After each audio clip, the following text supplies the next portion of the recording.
안녕하세요. 주연재 쌤입니다. 오늘은 지난 2025년 11월 13일에 치러진 2026학년도 대수능 동아시아 과목 총평 경향 분석과 자세한 해설 강의입니다. 그래서 일단 경향과 난이도가 어땠는지 한번 살펴보겠습니다. 어려웠어요. 어려웠는데 어느 정도였냐면 올해 나온 6월 모의고사와 비슷했습니다. 그래서 올해 6월 모의고사는 1등급 컷이 43점이었어요. 근데 난이도는 비슷했으나 학생들의 수준이 이제 수능보다 6월 모의고사보다 수능 때 올라오겠죠. 그동안 공부를 더 했으니까. 그래서 등급 컷이 이렇게 올라온 거로 보입니다. 그래서 좀 등급 컷이 어려웠는데 높다고 생각하는 학생들께는 좀 안타깝지만 47점이라고 저도 예상이 되고요. 어떤 경향성을 보였나 한번 살펴보겠습니다. 일단 사료 독해가 좀 어려웠어요. 6번에 송금 고려 이렇게 3개 나왔던 문제, 그리고 21개 주고 13번 문제, 19번 청일전쟁. 다들 사료 독해가 좀 까다로웠고요. 지리는 10번 광저우 문제가 지도 문제로 등장했죠. 근데 이 문제가 낚시형 문제이기도 해요. 거기서 조개만 보고 영국, 프랑스 조개만 보고 다 상하이 찍어버렸어요. 학생들이 많이 틀렸던 문제이기도 하고요. 2차 세계대전 문제, 이게 오답률 1위거든요. 근데 학생들이 소련은 죄다 중국으로 찍어봐서, 그러니까 중국 관련된 선지를 고르는 바람에 5번을 많이 골랐어요. 그래가지고 학생들이 1차 국공합장만 보고 중국을 골라서 많이 틀렸던 문제였습니다. 그리고 동아시아사는 EBS 연계가 좀 됐어요. 세계사는 사파비 왕조 문제 그거 하나 말고는 사실 그것도 기출에 한번 나왔던 거고 올해 EBS에서도 나왔으니까 연계된 거 말고는 거의 없었거든요. 그래도 동사는 3번, 6번, 10번 이렇게 세 문제가 좀 연계가 됐다 이렇게 볼 수 있습니다. 그리고 한 가지 더 특징적인 건 선지 표현 방식이 굉장히 생소해요. 그러니까 세계사도 그랬지만 선지에서 물어보는 내용들이 표현 방식이 좀 기존 선지들과는 많이 달랐다, 생소했다 이렇게 볼 수 있습니다. 그래서 등급 컷은 아까 얘기했듯이 1등급 컷이 47점이고요. 오답률 탑5를 보면 아까 18번 2차 세계대전 당시 소련과 미국의 상황이 오답률 1위고요. 2위가 21개 주고 이거 어려웠죠. 13위가 청일전쟁 이것도 어려웠습니다. 4번이 이제 광저우 지역 문제, 이거는 확실히 낚였다라고 볼 수 있고요. 상하이로. 5번은 송금고려 이것도 어려웠죠. 그래서 이렇게 됩니다. 그리고 단원별 출제 분류표로 보면 늘 비슷하게 1번에서 2문제, 1단원에서 2문제, 2단원에서 5문제, 3단원에서 이번엔 4문제밖에 안 나왔네요. 그리고 5단원에서 5문제, 지역사와 현대사 5단원에서 4문제 해가지고 총 20문제 맞죠? 이렇게 출제됐습니다. 한번 자세히 살펴보시면 좋을 것 같고, 동사도 바로 자세한 해설 강의 들어가 보도록 하겠습니다. 1번이요.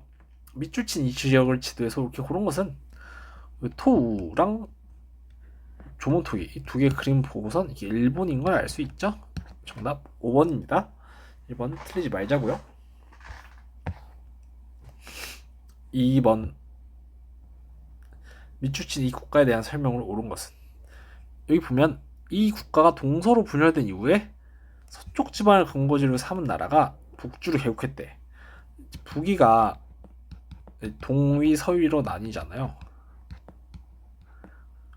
그래서 서위가 북주가 되고 동위가 북제가 됩니다.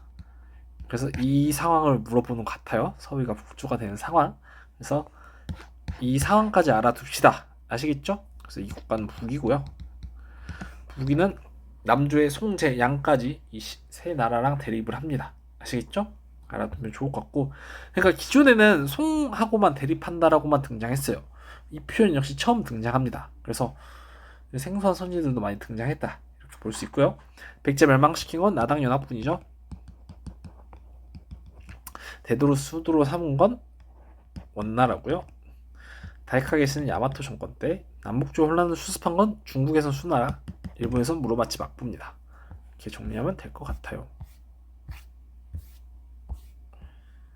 자, 그다음 3번. 가나 국가에 대한 설명을 옳은 것은, 대완에 도착한 장건은 장건의 항해를 물어보는, 장건의 항해가 아니라, 장건의 항해가 아니라 두 발로 걸어갔기 때문에 여정이죠. 장건의 여정을 물어보는 문제입니다. 황제의 명령을 받아서 가에 대항할 동맹을 찾기 위해, 흉노에 대항할 동맹을 찾기 위해 떠났죠. 대월지로 가다가 붙들렸대요. 그리고 밑에 보면 제가 대월지에 이르렀다가 본국인 가로 돌아가야 된대요. 본국은 한나라죠. 그래서 흉노와 한나라를 찾으면 됩니다. 그래서 장건의 여정과 목적을 잘 알았어야 하는 문제입니다. 그리고 흉노는 자연한과 우연한을 두었죠. 남배에 멸망시킨 게 한나라고요. 왜 노궁환에게 금인을 준 건 후한, 과거제 실시한 건 수나라 때 처음 실시하고 그 이후에 쭉 실시합니다. 팔조법은 고조선에서 제정됩니다. 4번. 가 왕조에 대한 설명으로 옳은 것은, 옛 기록을 살펴보건대 헤이조교에서 가의 파견을 사절단, 당의 사절단을 파견했죠. 헤이조교 때 일본에서 견당사죠. 그리고 보면 수도 장안에 이르렀대. 당나라 수도가 장안이죠. 어렵지 않죠. 그리고 이때 헤이조교가 나라 시대인데 이때 8세기죠. 이때 8세기에는 당나라 때 여러 난, 뭐 안사의 난, 주전충의 난, 황소의 난 등등등 난 많죠. 8세기부터 여러 전란으로 당나라가 국세가 쇠퇴했기 때문에 이 세 가지 힌트를 통해서 가가 당나라인 걸 알 수 있습니다. 자, 북쪽 지방에 선우 도읍을 설치해요. 이 표현 역시 처음 등장합니다. 당나라는 자기가 정복한 지역에 도읍을 설치하는데 기존에는 안남 도읍만 주구장창 나왔어요. 하지만 이번에 선우 도읍가 나왔다. 그렇다 해도 뭐 좋을 거 없습니다. 처음 보는 선지여도 도읍가 당나라에서 설치한 거 알면 어렵지 않게 볼 수 있었을 것 같고요. 대장성은 일본에서, 하루가치는 원나라에서, 남추밀원은 요나라에서, 의부인데 외교를 담당한 의부를 둔 건 발해입니다. 그래서 발해에서 육부의 의미와 이름과 기능까지 알아두면 좋을 것 같아요. 아시겠죠? 5번. 가 국가에 대한 설명을 옳은 것은, 가는 인도 고아를 거쳐서 말레반도 남단에 위치한 이슬람 왕국, 이거 어디예요? 몰라카요. 그리고 호이안 등을 거쳐서 일본까지 진출했대. 포르투갈이죠. 어렵지 않죠? 그래서 포르투갈은 그 밑에 명나라 해안에 일부 지역까지 거주권을 획득했대. 이게 어디예요? 마카오예요. 아시겠죠? 정답 4번이고요. 맥카튼이 사실단을 파견한 건 영국, 슈인장 발급한 건 에도 막부, 타이완 점령한 건, 그러니까 정치 세력 근거지 타이완을 점령한 건 청나라고요. 마닐라 건설한 건 에스파냐입니다. 여기까지는 어렵지 않죠? 자, 6번 보겠습니다. 6번이 좀 어려웠어요. 가가 국경에서 소란을 일으키자 그 병화가 우리 수도에 이르렀대. 가가 우리를 공격한 상황이에요. 국경에서. 지금 생각하건데 나는, 나가 우리예요. 우리가 나. 다와 바다를 사이에 두고 떨어져 있대. 여기까지 잘 모르겠어. 은혜와 예의를 베풀었으니 어려울 때 함께 적과 싸워줄 마음이 있어야 돼. 너희는 가와 다 마주 가까이 있어. 그러니까 가랑 다랑 붙어 있고 나랑 다는 바다를 사이에 두고 떨어져 있어요. 여기까지 정리되죠? 마주 보면서 오랑캐 소구를 소탕하여. 그러면 우리 입장에서는 가는 오랑캐야. 근데 가 사람들은 예전에 왕에게 신하로 복속하면서 바닷가 모퉁이에 모여 살던 보잘것없는 종족이었는데 이것도 알 수가 없어요. 우리와 함께 요를 멸망시켰대. 중요하죠. 요를 멸망시킨 건 송이랑 금입니다. 그럼 가랑 나는 송이랑 금 둘 중에 하나예요, 각각. 근데 여기서 보면 우리랑 가는 국경을 접하고 있어. 그쵸? 그리고 우리랑 다는 바다를 두고 떨어져 있고, 다랑 가는 국경을 또 마주하고 있어요. 근처에 있어. 게다가 우리는 나는 가를 오랑캐라고 생각해. 그러면 송과 금 중에서 누가 누구를 오랑캐라고 생각할까요? 이 오랑캐라는 표현은 주로 중국 애들이 북방민족을 칭할 때 이야기하는 거예요. 몸이 너무 별로다, 그쵸? 여러분들께 그래도 좀 괜찮은 모습 보여야 되는데. 그래서 다시 중국이 북방민족, 이민족을 부를 때 오랑캐라는 표현을 써요. 그래서 우리가 송이고 가가 금입니다. 아시겠죠? 게다가 가가 나를 공격하는 상황이죠. 가가 우리 국경에서 소란을 일으키고 그 화가 우리 수도까지 이르렀다. 가가 우리 수도까지 공격하는 상황이에요. 이 둘 중에서 누가 누구 수도를 공격했죠? 금이 송 수도를 공격했죠. 그게 뭐예요? 정강의 변입니다. 아시겠죠? 그래서 이 문장까지 봐서 가랑 나를 구할 수가 있어요. 근데 우리랑 다는 바다 건너에 있어. 그러면 고려 아니면 가마쿠라 맞는데 금이랑 다는 또 붙어 있네. 그러면 다는 고려죠. 그래서 다 고려입니다. 고려가 처음 등장했고요. 이렇게 해서 가나다를 다 찾을 수 있습니다. 그래서 요 나라 멸망시킨 거랑 저 우리 수도 이르렀다. 정강이 변 상황을 통해서 다시 우리 천천히 해볼게요.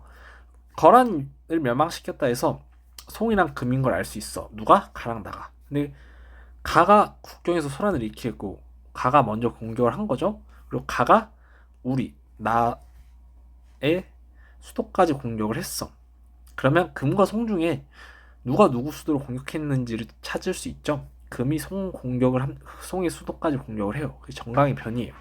그렇게 해서 가가 금이고 나가 송나라인 걸 찾을 수 있고요. 고려는 금이랑 붙어 있고 우리랑 바다 건너 떨어져 있는 걸 통해서 알 수 있습니다. 이렇게 정리해 볼게요. 별무만 편성한 건 고려, 누르하치가 건국한 건 후금, 서와 전쟁을 한 건 송. 정답이 3번이고요. 맹한 모국제는 금나라가 시행했고 5대 19 혼란을 수습한 건 역시 송이죠. 정답 3번입니다. 미추치 이 전쟁이 발생한 시기를 연표에서 옳게 고른 것은 도자기가 우리나라 최고인데 이 전쟁 당시 조선인이 일본에 끌려갔는데 여기에 많은 동원들이 끌려갔고 대표적으로 이산평등이 있어요. 그리고 일본에서 도자기업이 발달했다. 어떤 전쟁 이후에 임진왜란이죠. 이산평도 임진왜란 때 끌려간 대표적인 도공 중에 한 명입니다. 임진왜란은 1592년부터 1598년까지 3번이고요. 각각 연도를 살펴볼게요. 여기 연도들은 다 알아야 돼요. 아시겠죠? 자, 그러면 정답 3번인 걸 알 수 있겠죠? 그래서 연도까지 잘 암기해두면 좋을 것 같습니다. 8번 미추진 황제 제위식이 동아시아에서 있었던 사실을 옳은 것은 자, 이것도 사료를 좀 독해야 되는 문제였어요. 이 국왕의 아래 일개 섬 오랑캐가 지세가 험한 것을 믿고 입주하지 않으면서 감히 천자의 군대에게 항거하고 있대. 우리 신 본인이 생각하기에 다시 배를 건져고 양축한 다음 오랑캐를 토벌에 나선다면 지난번과 달리 이번에는 성공할 거래. 그럼 지난번엔 실패했죠. 그래서 황제가 말하기를 왕은 개경으로 돌아가 깊이 운원한 다음 사람을 보내서 아뢰도록 하래. 그럼 이 왕은 이 국왕이랑 왕이랑 같은데 고려 사람이에요. 근데 고려 사람이 어느 황제에게 와서 저 바다 건너 섬을 공격하자 그래. 그런데 그 선물 이번에 한번 일전에 한번 공격을 했는데 실패했고 이번에 두 번째 공격하는 상황이야. 그러면 고려랑 원이 어디 일본을 공격하는 가마쿠라를 공격하는 상황이죠. 가마쿠라 맞고 공격 두 번 했는데 두 번 다 실패합니다. 그래서 첫 번째 실패하고 두 번째 나서는 상황이다까지 알아두면 좋을 것 같아요. 그래서 가마쿠라 맞고 원정을 떠난 황제는 누구죠? 원 쿠빌라이 칸입니다. 당시 남송을 멸망시켰고요. 둠나라는 우구데이 칸 때 멸망합니다. 천계령은 청나라 강희제 때 해제되고요. 오니나는 1975년, 정화염대는 명령랑시 때. 오니난 1575년 아니죠? 이게 나가시노 전투가 1575년이고 죄송합니다. 오니나는 1467부터 77까지 죄송해요. 명영락제입니다. 제가 더 정신 똑바로 차리고 해설할게요.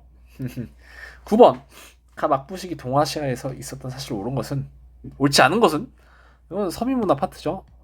어렵지 않습니다. 1번보다 쉬운 것 같아요. 제 생각에. 그래서 꼭 맞춰야 되고요. 가부키 우큐의 대기근 에도 막부죠. 아닌 거 5번 입당 구법 술래행기는 9세기 때 저술됩니다. 이거 틀면 안 돼요. 아시겠죠? 자 10번입니다.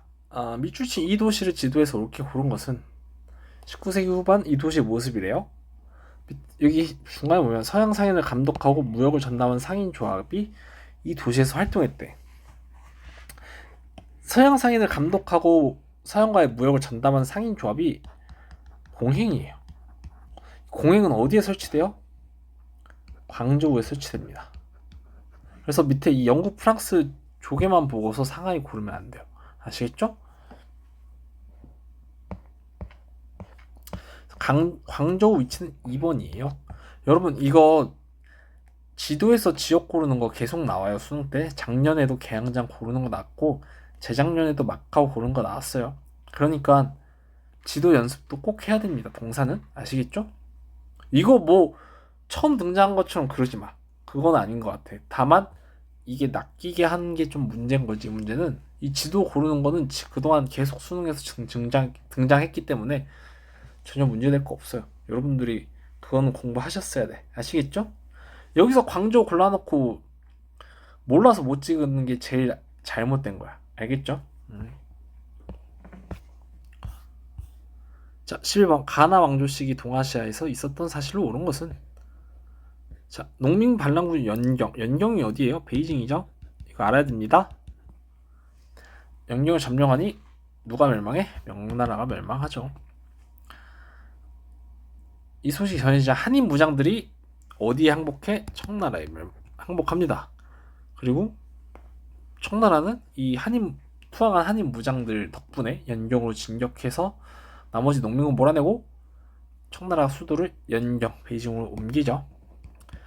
그래서 이 명나라 멸망부터 청나라가 베이징으로 선도하는 과정까지 잘 알아두면 되겠습니다.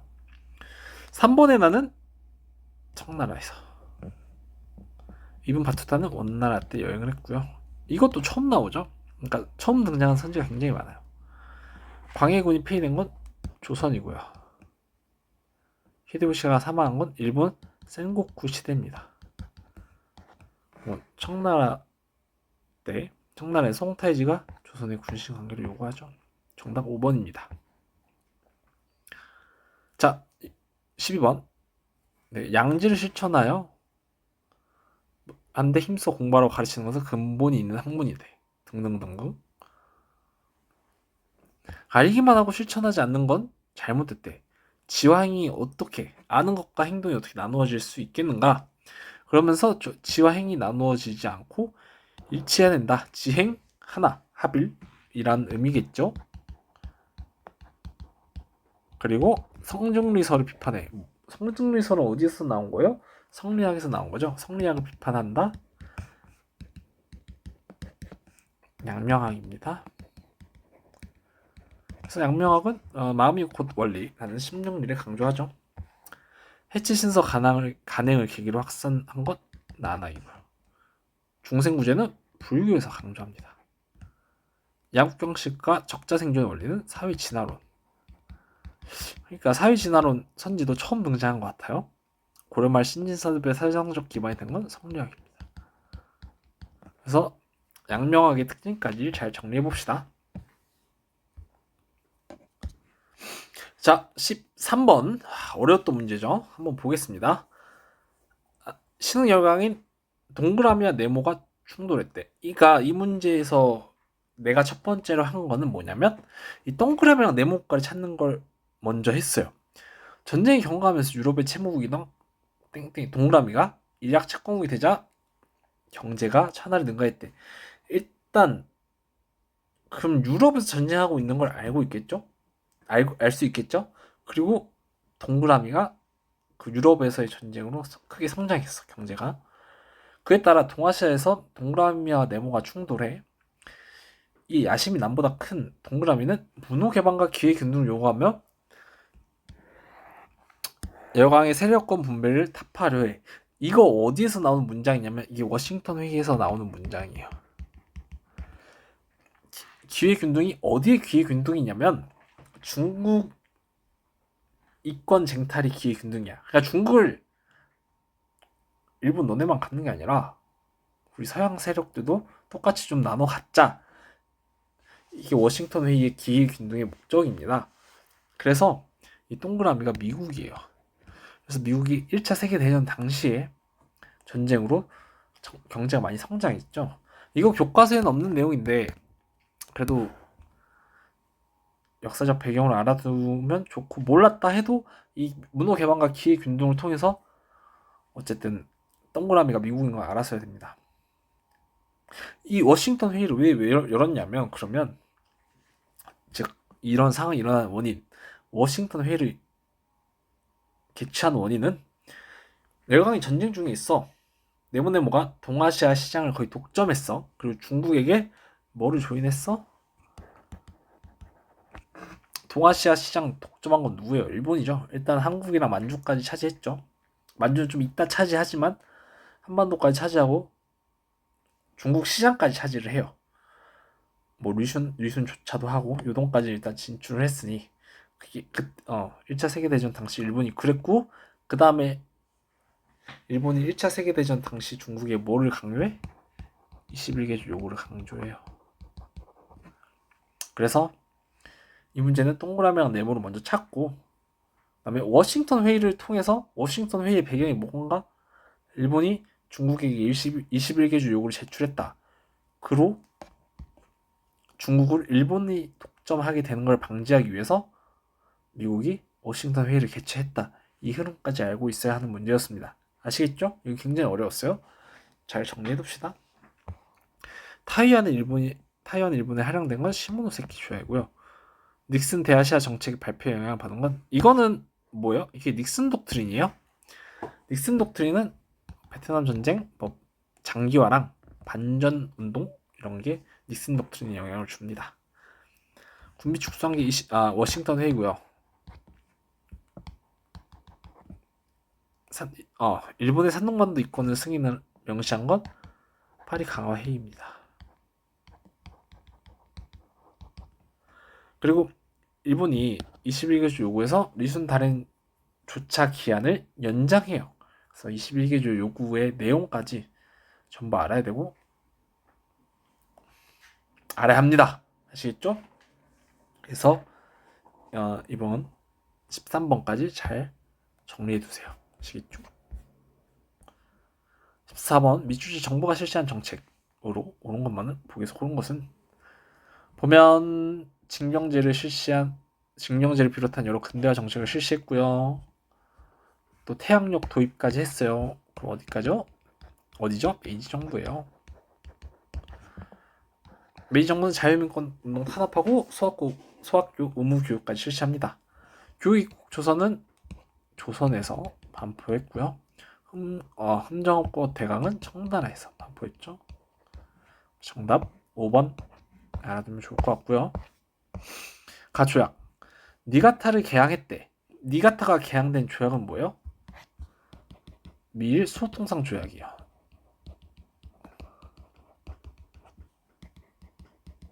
정답은 영사재판권을 인정했죠. 수호통상 조약을 통해서. 배상금 지급을 명기한 건 너무 많은데 계약 관련된 조약 중에서 배상금 지급이 된 건 1차 사이공 조약밖에 없고요. 근데 뭐 다른 조약이 많아. 뭐 시모노세키 조약도 있고 등등 여러 가지가 있고요. 조선이 자주국임을 명시한 건 시모노세키 조약이랑 강화도 조약이 있어요. 외국 군대 주둔을 허용한 건 신축 조약밖에 없고요. 페리 함대 무역 시로 체결된 건 미일 화친 조약입니다. 아시겠죠?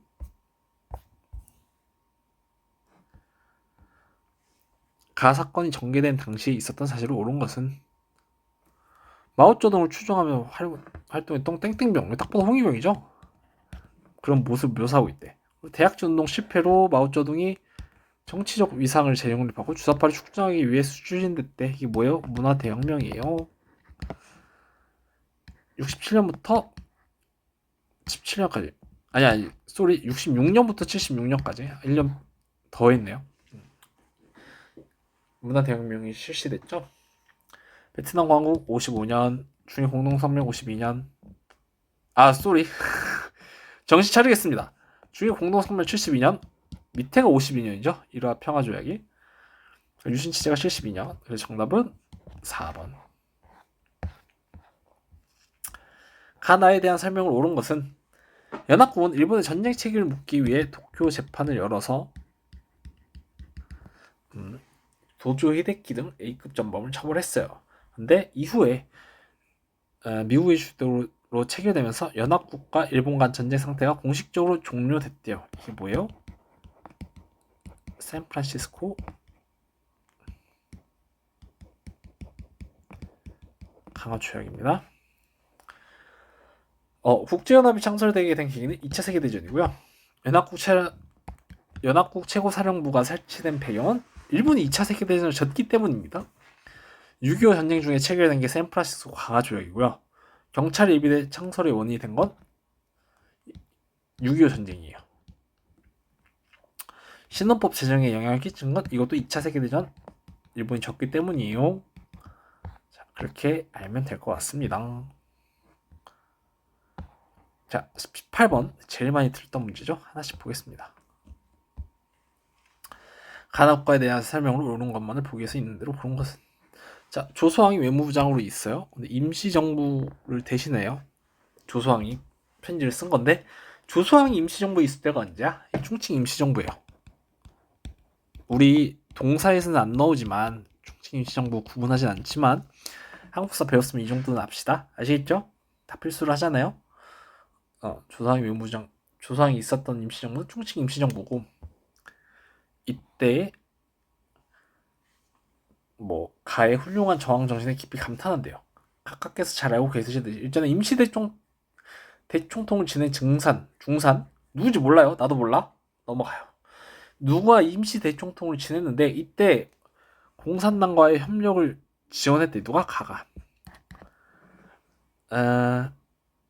어쨌든 임시 대총통으로 우리가 알고 있는 건 순원밖에 없죠. 사실 순원이 공산당과 협력을 주도한 건 1차 국공합작입니다. 여러분 근데 이 1차 국공합작을 누가 지원하냐면 소련이 지원해요. 이걸 여러분들이 몰랐어. 그러니까 1차 국공합작 지원? 중국 아니야? 이래서 다 가를 중국으로 골라버렸던 것 같아요. 당시 소련이 1차 국공합작을 많이 지원합니다. 이거는 기본 개념이어서 내 입장에서 이거는 좀 알았으면 알 수 있지 않았을까 이런 생각도 들어요. 그래서 이건 조금 아쉬워요. 그래서 1차 국공합작 소련이 지원했다. 이렇게 알아두면 되고요. 장제스는 임시 대총통이 아니기 때문에 장제스가 2차 국공합작을 지원했지만 임시 대총통이 아니기 때문에 여기 해당되지 않습니다. 2차 국공합작은 아시겠죠? 그러면 자 여기 가까이 찾았어. 최근 그러면 충칭 임시정부는 언제야? 여러분 40년 이후에요. 이것도 한국사에서 배웠으니까 알아두면 좋을 것 같아요. 기본이잖아. 그지?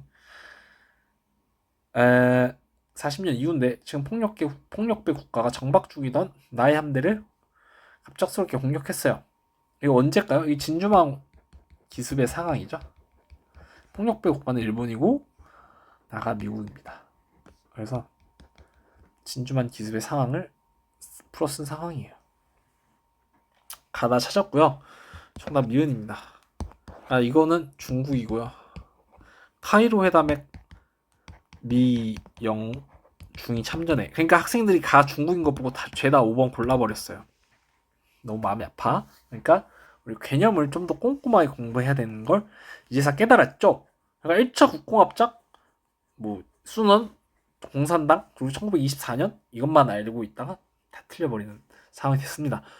그러니까 1차 국공합작 때 소련이 지원한 사실, 그리고 뭐 자세한 내용까지 다 알아야 되겠죠. 뭐 국민당이 공산당 애들이 개인 자격으로 국민당에 입당했다, 이런 내용까지는 이제 다 알아야 됩니다. 그래서 제가 끝날 때 얘기하겠지만 개념을 한 글자도 빠짐없이 공부하는 게 중요해요. 아시겠죠? 끝나고 자세히 말씀드리겠습니다. 미추친 교전식에 볼 수 있는 모습으로 가장 적절한 것은, 이것도 어려웠어. 봐봐.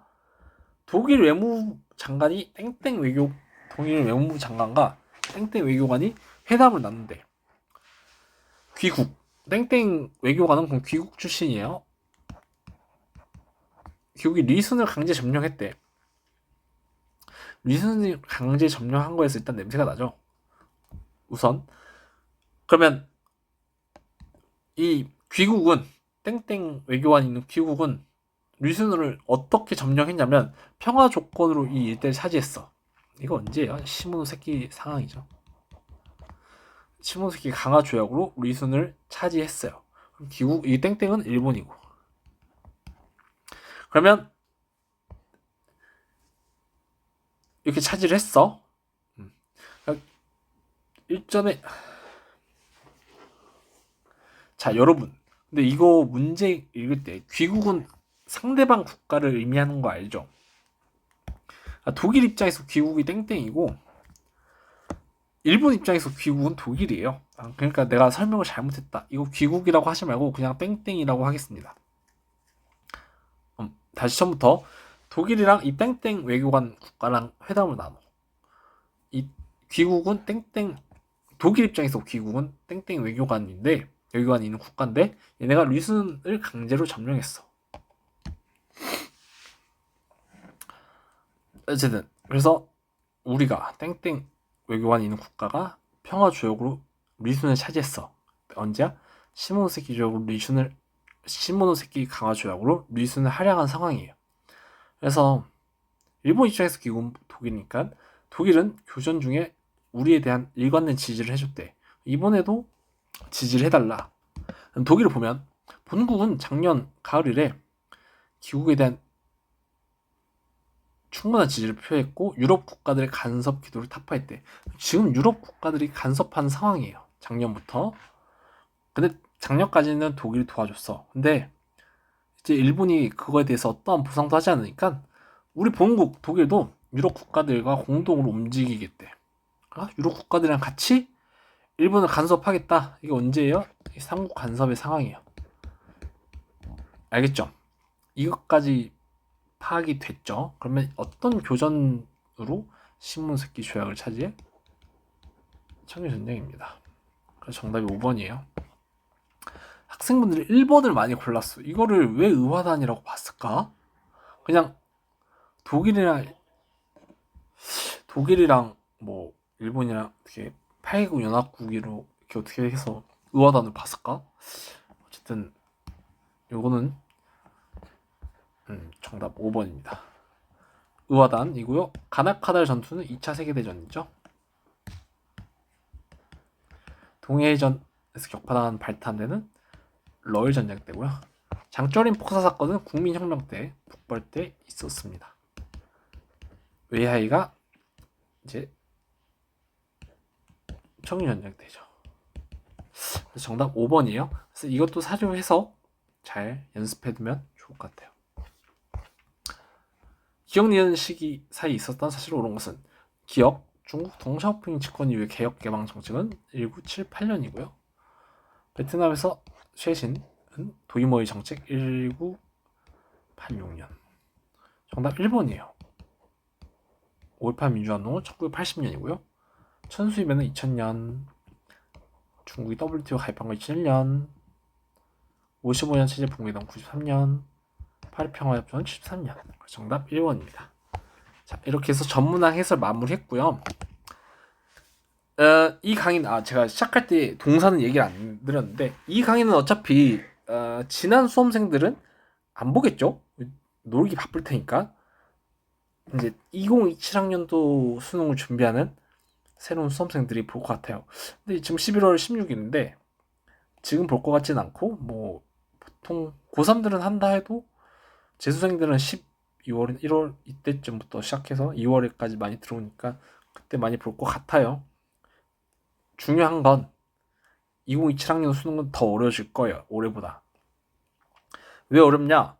뭐 어쨌든 교육과정 마지막 해고 재수생은 교육과정 마지막이니까 이때 마지막으로 재수해보겠다 해서 재수생이 또 왕창 늘어날 거예요. 그럼 평가원은 결국 그 재수생들 난이도에 맞춰서 시험 내고 사탐런도 있으니까 동사세사도 조금 늘었거든요. 어쨌든 영향이 있어요. 그래서 여러 가지 이유로 어렵게 낼 겁니다. 지금보다 더 어려울 거예요. 그러니까 그럴 때일수록 개념을 꼼꼼하게 해야 돼. 얼마나 꼼꼼하게 해야 되냐면 개념서를 덮고 한 글자도 빠짐없이 줄줄이 이야기할 줄 알아야 돼. 아시겠죠? 그렇게 해서 그걸 기본으로 학습을 해주시면 됩니다. 기출, EBS, 실무 당연히 해야 돼요. 아시겠죠? 이제 그래서 그냥 요약 노트로 그냥 키워드만 공부해서는 절대 높은 점수 받을 수 없어요. 아시겠죠? 그렇게 좀 꼼꼼하게 준비를 해주는 게 좋을 것 같고요. 그래서 그거에 대한 커리큘럼 제 거 영상은 이틀 뒤에 올라갈 것 같습니다. 그때 한번 참고해 주시면 좋을 것 같고 지난 수험생분들은 혹시 보고 있을지 모르지만 고생 많았고 푹 쉬고 많이 노시고요. 이왕 면허도 따놓고 대학 준비 잘 하면 좋을 것 같고 내년 수험생분들은 저와 함께 잘 준비해 보도록 합시다. 화이팅!